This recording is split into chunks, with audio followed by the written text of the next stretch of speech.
There's an interesting question in the gospel that we just heard about marriage and what the status of married people are after they die and go to heaven. Are they still married in heaven as they are married on this earth? Now, my wife Mary wonders about these things more than I seem to. In our 49 years of marriage, she has occasionally, as in lots of times, asked me if I thought we'd find each other in heaven after we die. And I assured her that we would, because I was going to have a specially blessed microchip implanted in each one of us. And we'd find each other. Now, you can imagine what she thought of that suggestion. I thought it was pretty funny, but note to husbands, don't joke with things that are serious to your wives. Okay. All right. Well, suffice it to say that that wasn't the most brilliant proposal I'd made to her. But Mary actually told me a similar story about the status of married people in heaven. Now, when she was in the 4th grade, one of her classmates posed the teacher with this question. If a man and a woman who were the same age got married, and the man died when he was 20, and the woman lived to the age of 90, would the 20-year-old man have a 90-year-old wife when they were in heaven? Okay? This little kid, 10 years old, okay? Thought he was smarter than the nun, but you see. Now the teacher, and this is a nun named Sister Gordiana. Now nuns back in the 50s had great nun names. None of this Sister Linda or Sister Mary Jane. Okay. Sister Gordiana. Nuns were nuns, men were men, boys were boys. Okay. Well, Sister Gordiana told this little boy that the 20-year-old husband and the 90-year-old wife would both be 33. You know why? Because that's how old Jesus was when he died. So she said everyone in heaven's going to be 33 years old. Now that's indisputable theology. And nuns in those days were quick on their feet, for sure. Okay? Well, that's an interesting answer to the question about what happens to married people in heaven. But unfortunately, it's an answer to the wrong question, because that has nothing to do with the gospel question for today's Mass. Because the gospel reading that we just heard proclaimed is really not about marriage. It's about resurrection. It's about the different groups of people in Jesus' time who thought about resurrection. And that, my friends, is a question that we all should think about. It's the pinnacle of our faith. As Paul has it in 1 Corinthians chapter 15, if Christ has not been raised, then empty too is our preaching, empty too your faith. So this is perhaps the most important question of all time, as would the answer be. Well, let me elaborate a bit on the background to the question posed in Luke's Gospel. We have two very important groups of people who have very different opinions on the resurrection of the dead. We have the Pharisees, and then we have the Sadducees. Now keep in mind today that the real gospel question is not about who's married in heaven, not about, well, kind of about the group Jesus disliked the most, the Pharisees or the Sadducees. And there'll be a pop quiz at the end of the homily, so keep that in mind and listen carefully.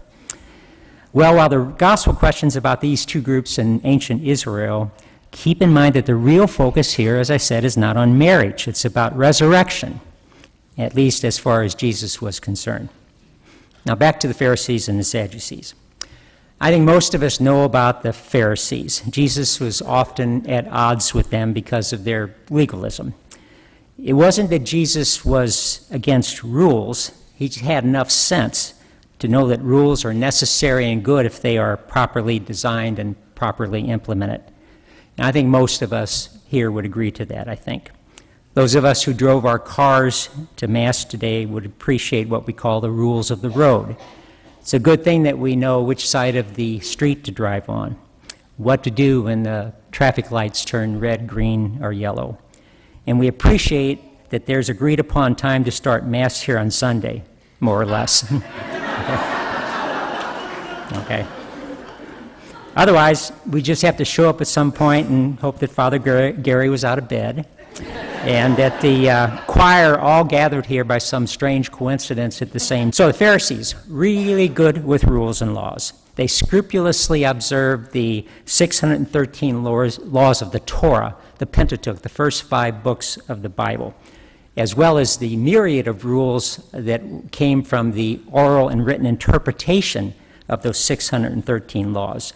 And that would later be called the Mishnah and the Gemara in Judaism. Now, Pharisees were scrupulous, as I'm sure you know, about their observance of ritual and ceremonial practices and hand washing, cleansing of vessels, eating certain foods, avoiding others. But key point here is that the Pharisees believed in spirits, angels, resurrection of the dead, and the coming of the Messiah. Jesus liked that part of their teaching. The Sadducees were less appreciative of the generosity of wealthy members of this community who take their wealth and contribute to the advancement of the mission of this Catholic Student Center. Where do you think we got the money to build this wonderful chapel? How do you think we pay the utility bills or the meager staff salaries? I work for free, by the way, so I'm not one of those. Okay. These things aren't free. We know that. Well, I'm free. The rest of it's not free. Okay. Well, so thank God for the many good people, wealthy and not so wealthy, who generously shared the money that they have at the gala last night. Now, to continue our discussion of the Sadducees, we should note that they were the governing class.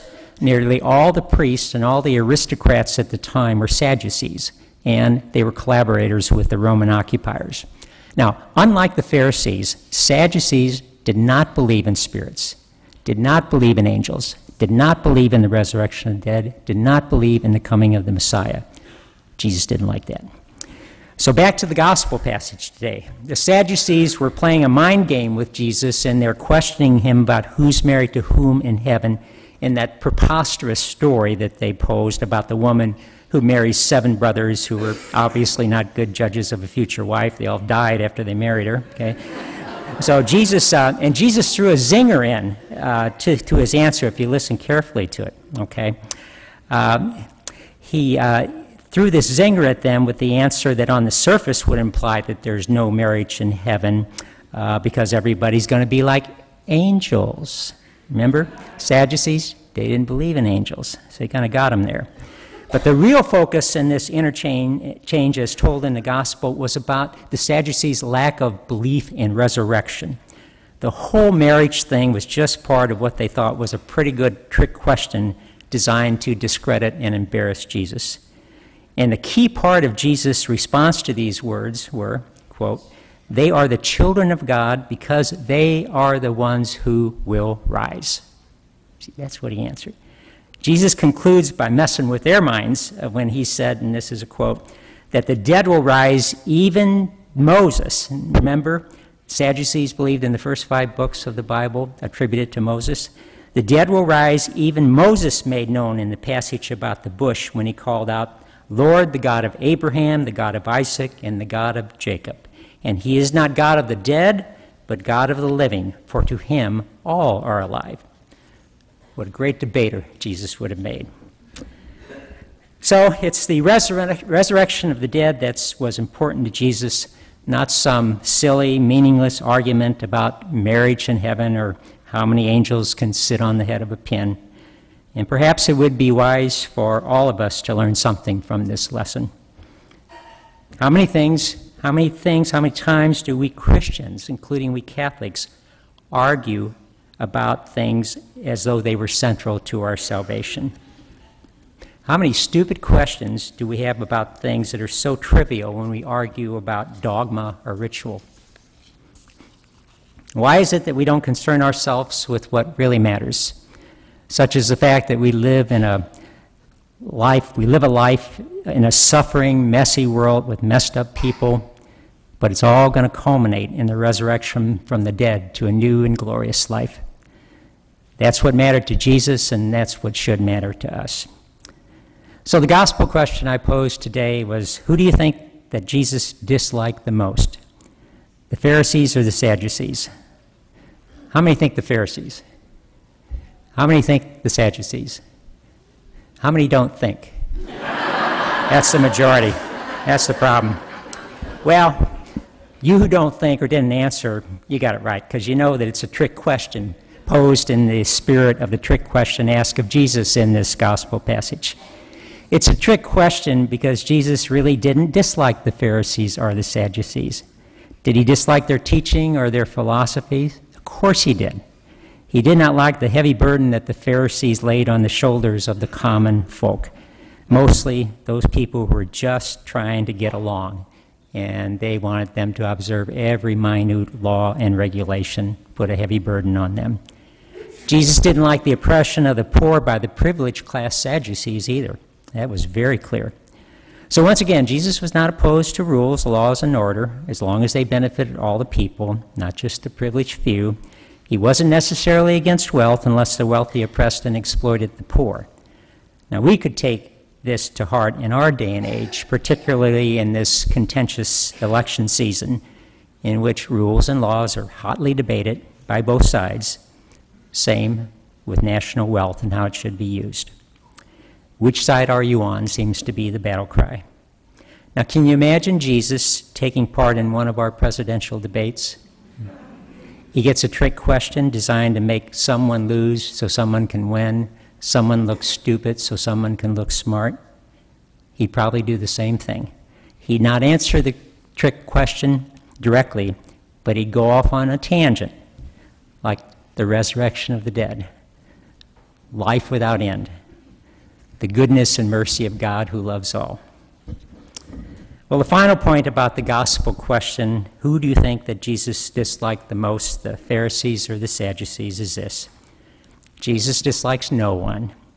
Jesus loves everyone. Jesus is the embodiment of the love of God for all of creation.